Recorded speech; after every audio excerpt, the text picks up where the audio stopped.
Dahil nga naman malamig yung panahon mga kabsat, nag-usap-usap nga pala kami na mag-food trip kami dito sa labas. Kaya naman naisipan ko talagang mag-marinate ng manok para naman i-barbecue namin. At kapag ka nga pala biglaan na pinag-uusapan namin yung pag-food trip namin mga kabsat, natutuloy. Pero kapag nakaplano, ewan ko hindi talaga natutuloy mga kabsat.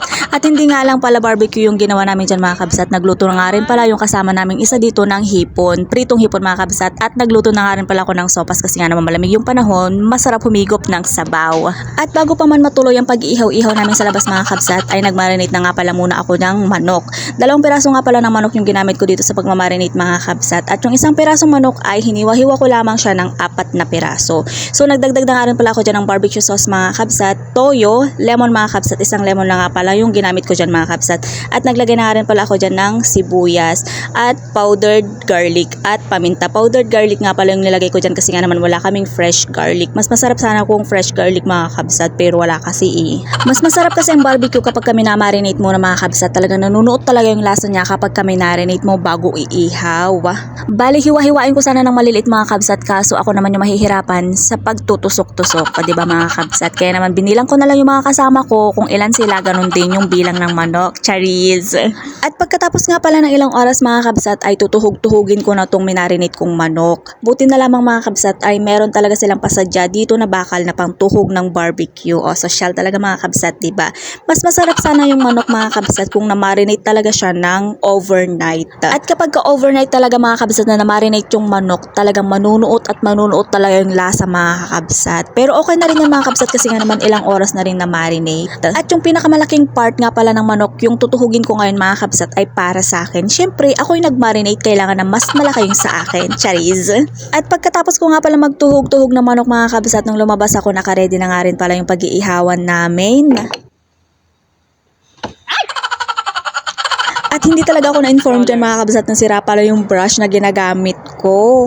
Kaamoy nga pala ng iniihaw namin mga kabsat yung mang-inasal sa Pilipinas. Charis. Yun bang malamig na yung simoy ng hangin mga kabsat, lalong-lalo na kapag kagabi. Pero hindi namin nafe-feel kasi nga naman nadadarang talaga kami dyan sa pag-iihaw-ihaw. Boy, nadadarang. Mabuti na lamang mga kabsat at umalis yung mga amo namin, kaya naman solo talaga namin ngayong gabi. Oh, let's enjoy life! Charis. At kung mapapansin nyo mga kabsat, meron nga pala nakatayong tent dito. Bali nga pala nagtatayo nga pala ng tent dito mga kabsat yung mga amo dito kapag ka winter. Every winter talaga may tent kasi nga naman dito talaga nila ina-entertain minsan yung mga bisita nila mga kabsat. Syempre malamig, tapos naglalagay sila ng bag o nagpapaapoy sila mga kabsat para hindi sila malamigan. Ewan ko ba mga kabsat, ang hilig-hilig talaga nilang lumabas kapag ka winter mga kabsat, tapos sasabihin, ang ginaw. Para lang tanga mga kabsat. Ay, charot lang mga kabsat. Mahilig talaga kaming kumain mga kabsat, kaya naman masisipag din kaming magluto ng mga pagkain namin. Pritong hipon nga pala yung prinito ni Mimi mga kabsat, at eto naman request ni Ate Lani, sopas. Ewan ko ba mga kabsat, naglilihi yata. Charis.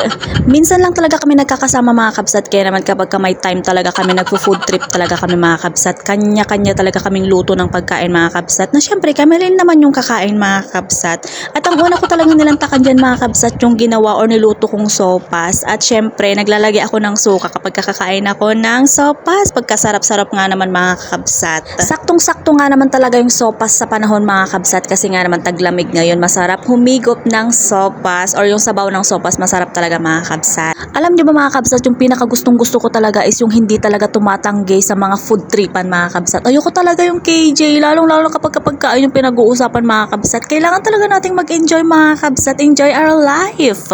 Kung nag-enjoy yung mga amo natin mga kabsat, hindi rin tayo papatalo. Dapat mag-enjoy rin tayo mga kabsat at maging happy lagi. At buti na nga lang pala mga kabsat ay gumawa nga rin pala ako ng sausawan para sa hipon at para sa barbecue namin. Napakasarap nga pala ng barbecue na ginawa ko dito mga kabsat, or minarinate ko. Para siyang kalasa ng mang-inasal. Mas masarap po, charis. At habang kumakain nga pala kami dyan, nagkukwentuhan rin kami mga kabsat. At syempre iniisip din namin kung ano na naman yung susunod na naming ifo-food trip. O diba, napaka-advance talaga namin mga kabsat. At pagkatapos nga pala namin kumain mga kabsat, uminom na nga rin pala kami ng karak or tea na may gatas. At nagpatuloy kami sa pagkukwentuhan mga kabsat. So yun lang mga kabsat, thank you so much.